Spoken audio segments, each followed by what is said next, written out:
Hi, I'm Debbie, and welcome to Divine Destiny with Debbie. Today we're reading for June 14th, 15th, 16th, and 17th. That's Monday through Thursday. Of course, I'm using my two Radley Valentine decks. I'll use my Archangel Power Tarot cards for the main message. I'll pull one from my Angel Tarot cards. I'll also pull one from my Emily Anderson Crystal deck.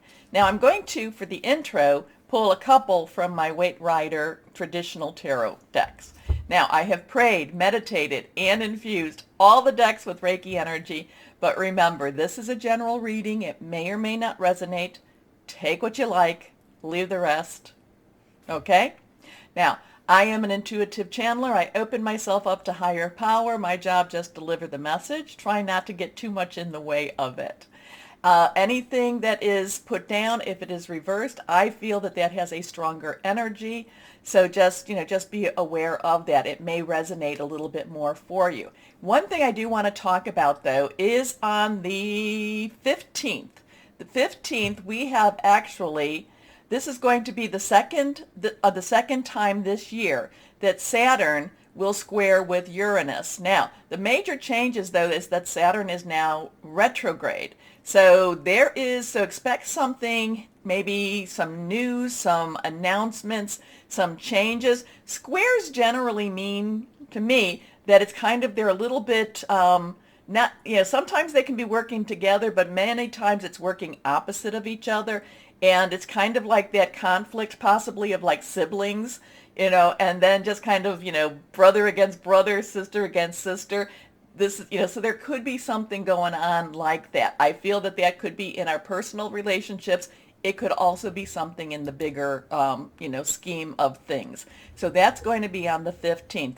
Change, and, Uranus is, of course, expect the unexpected. Saturn, I know I'm always saying this, but Saturn is about, Saturn in Aquarius is illusion versus reality. So expect some interesting energies going on. So let's start our readings now.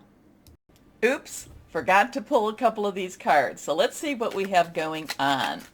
Yeah, I do feel that with the that 15th, there could be a little bit of a struggle going on with us. We need to make sure we push forward. I'm not so necessarily worried about money situations, but we may have some choices that we have to make about money.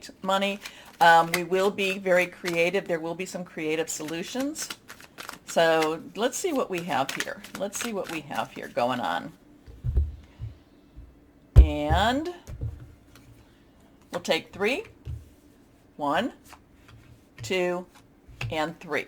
Let's see what we have for this week.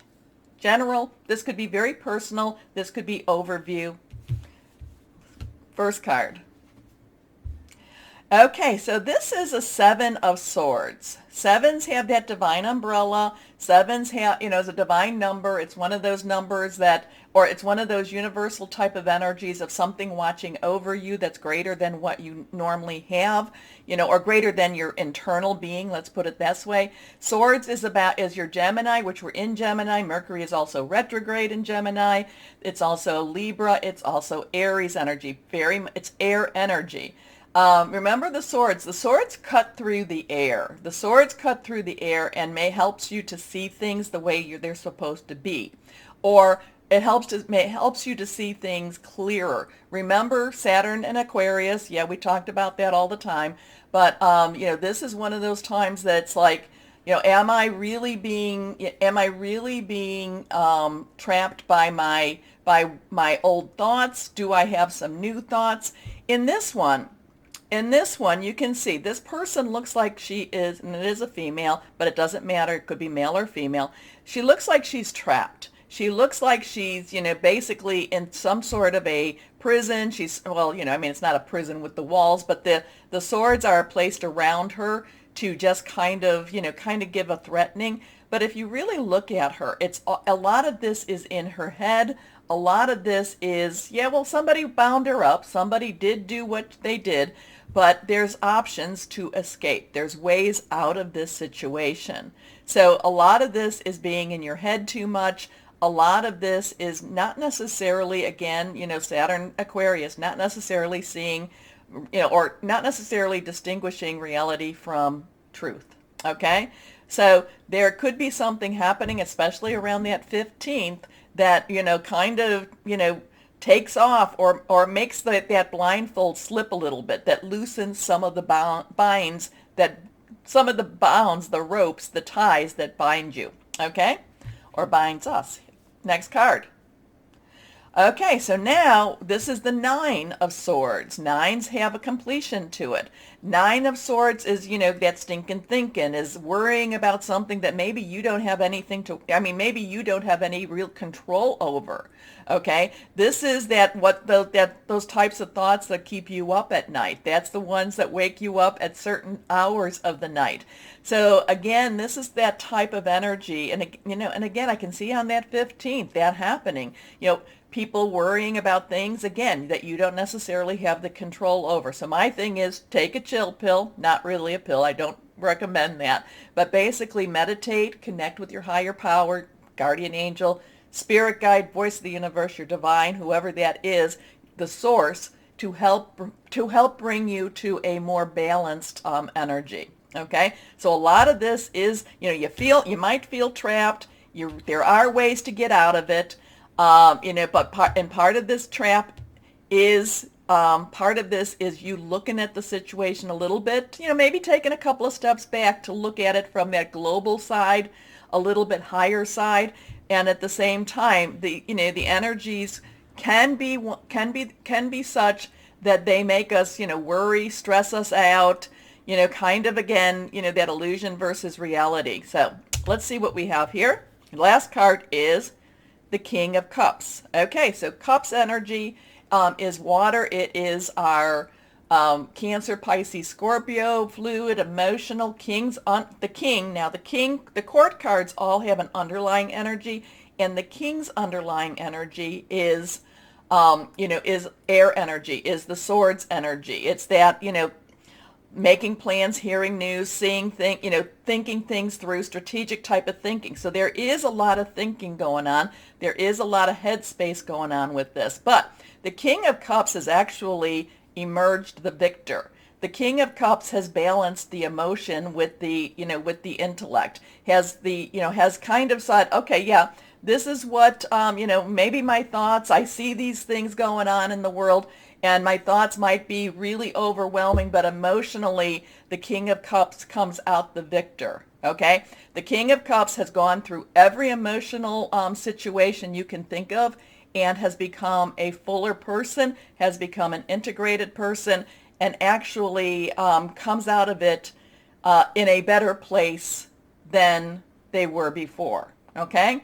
So a lot of this is going to be kind of a wait and see, just get through, just let things occur, let things happen, not necessarily to buy into, not necessarily to get too stressed out, because this is saying you might buy into, you might get stressed out, but it's not, but the King of Cups is very victorious. The King of Cups stands in his power, and it doesn't matter male or female, and just kind of said overcomes. So there is a lot of overcoming type of energy with that King of Cups.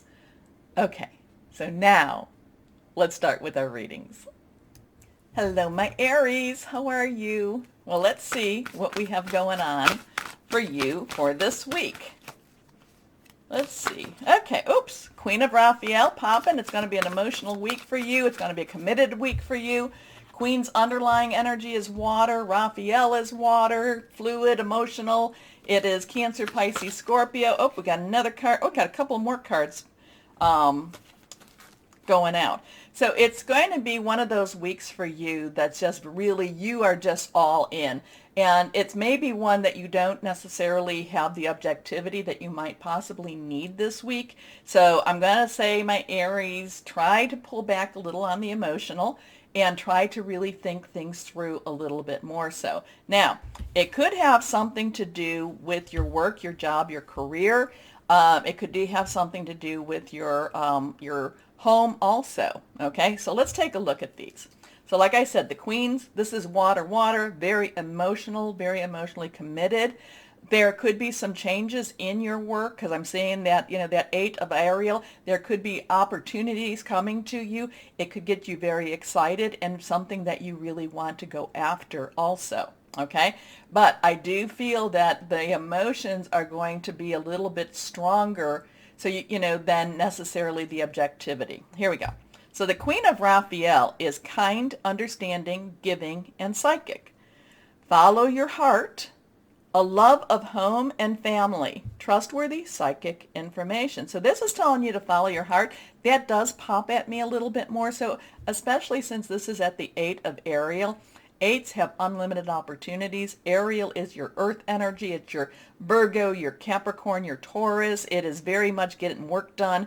Yeah, I'm feeling this very strongly with your work. Now, it could also be with studies, with college, with training programs also. But it's just, this could be like one of those moments, one of those times that you see your direction, you see what you're supposed to be doing in life extremely clear. It could be opportunity coming to you and you just really want to go after it. It's one of those opportunities that is like, oh my gosh, I can't believe this.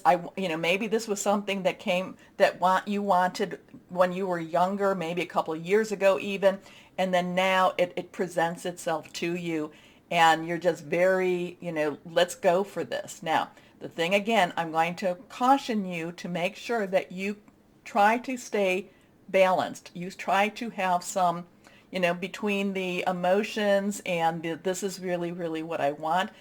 Try to have some clarity and some objectivity. Because when I'm kind of feeling like, so say that you're going on an interview and this is something you feel so passionate. Yes, they're going to want to see that passion. They're going to want to see, but sometimes you can be a little overwhelming with the passion. So just have a little bit, kind of step a little bit back from that. Not to be cold, not to be analytical, be who you are. But sometimes it can be so overwhelming that they're like, wow, Aries would be perfect for this position, but but Aries had some really strong energy. I don't know if I can work with that. So that's just a piece of what's coming to me, okay? It's coming to me. Anyway, the 8 of Ariel is take great pride in your excellent work. Practice makes perfect. Consider getting additional education or training. I do feel that if you are looking at a new job or a new position, I do feel you may want to get somebody to help you with your resume, okay? Help you get your resume up to speed, okay?